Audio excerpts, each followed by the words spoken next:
ইনশাআল্লাহ, মাশাআল্লাহ, সুবহানাল্লাহ, আলহামদুলিল্লাহ, জাযাকাল্লাহ খায়ের, এই কয়েকটা শব্দ আজকে শিখে যাবেন, সারা জীবন এগুলো করবেন এবং এগুলো করতে কোনো হীনমন্যতা ভোগ করবেন না। আমি এগুলো কোনটা কোথায় পড়বেন সেটা আপনাদেরকে বলে দিচ্ছি। ভবিষ্যতে কিছু বললে বলবেন ইনশাআল্লাহ। অতীতে কোনো ভালো কিছু করতে পেরেছেন সেটা বলতে গিয়ে বলবেন আলহামদুলিল্লাহ।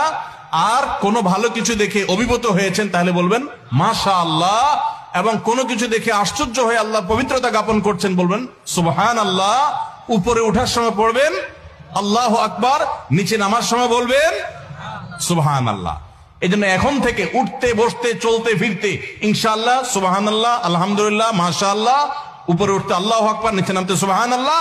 আর কেউ যদি কোনো উপকার করে, এটা হাদিসে আছে, নবী সাল্লাল্লাহু আলাইহি ওয়াসাল্লাম বলেছেন, আপনাকে কেউ একটা উপকার করেছে, একটু কলম দিয়েছে, হাত দিয়ে লিখে আবার ফেরত দিলেন তার কলমটা দিয়ে লিখে, কোন একটা উপকার কেউ করেছে, তাহলে আপনি তার বিনিময় দিতে চাচ্ছেন কিন্তু এই মুহূর্তে হাতের কাছে কিছু নাই। সবচেয়ে উত্তম বিনিময় হয় যদি আপনি বলে দেন জাযাকাল্লাহু খায়রা। জাযাকাল্লাহু খায়রা মানে কি?